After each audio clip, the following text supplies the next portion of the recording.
the Foreign Secretary has travelled to Israel to express the UK's solidarity in the wake of the Hamas attacks, as the King condemned the barbaric acts of terrorism.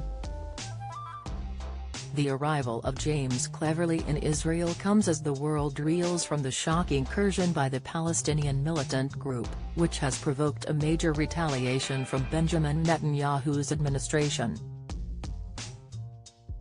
Both the UK and the US have been among the major states offering firm backing to Israel, but concerns have been expressed in the UN and elsewhere about the impact on civilians as airstrikes continue to hit Gaza.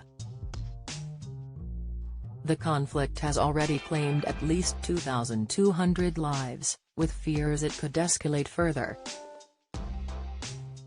A Buckingham Palace spokesman said that Charles is extremely concerned about the situation. His thoughts and prayers are with all of those suffering, particularly those who have lost loved ones, but also those actively involved as we speak. His Majesty is appalled by and condemns the barbaric acts of terrorism in Israel. The King held telephone calls with President Isaac Herzog of Israel and King Abdullah of Jordan on Wednesday afternoon, the palace said.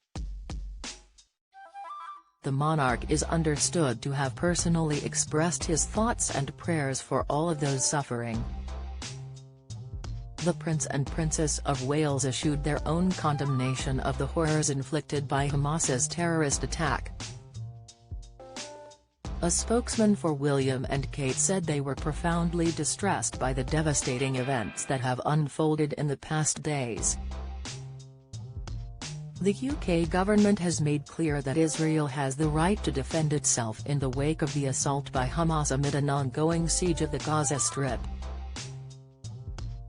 Foreign Office officials said Mr. Cleverly had met with Mr. Herzog since his arrival, with the pair discussing the UK's ongoing security, military and diplomatic cooperation with Tel Aviv in the face of terror. He also travelled with Israeli Foreign Minister Eli Cohen to the southern Israeli village of Ofakim, a site of one of Hamas' strikes on the country, where he spoke with survivors.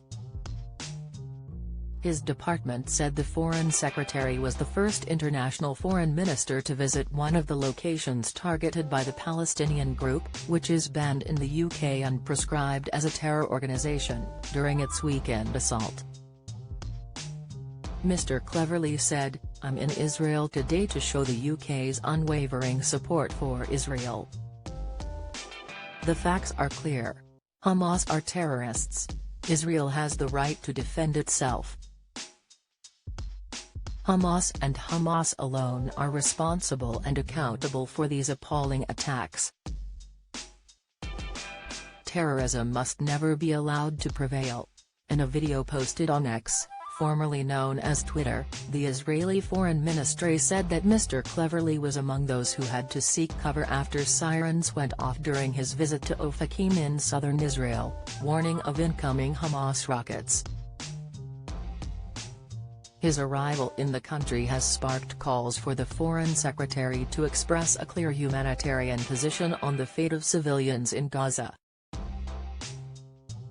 The Israeli government has stopped the passage of food, water, fuel and medicine into the territory, with the sole remaining access from Egypt shut down on Tuesday after airstrikes near the border crossing.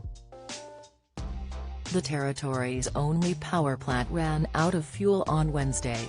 Sasha Deshmukh, Amnesty International UK's chief executive, said, "It's entirely right that James Cleverly is offering his support to Israeli civilians who've suffered in these completely appalling attacks.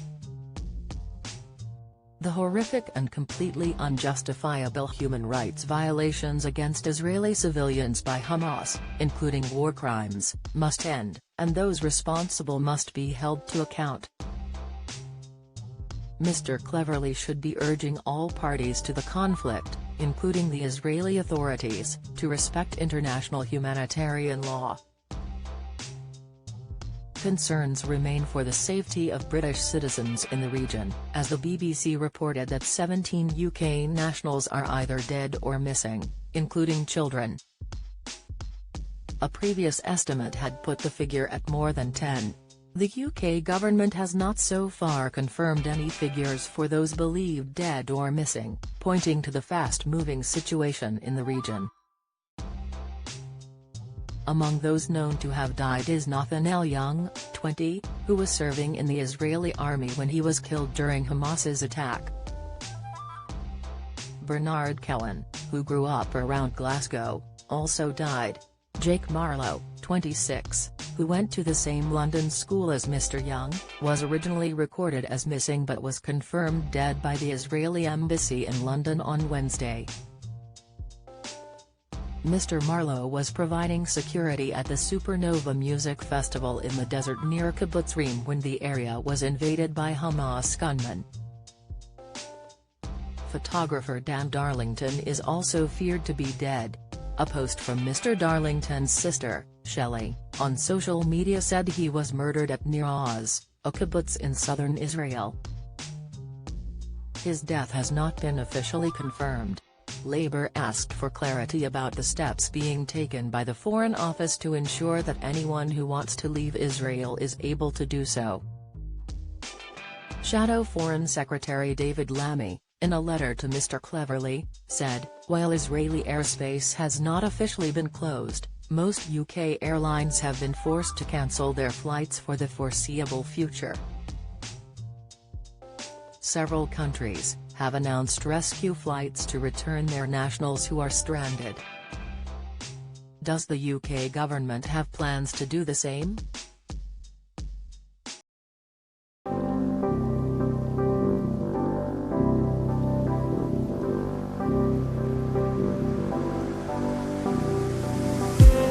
I just need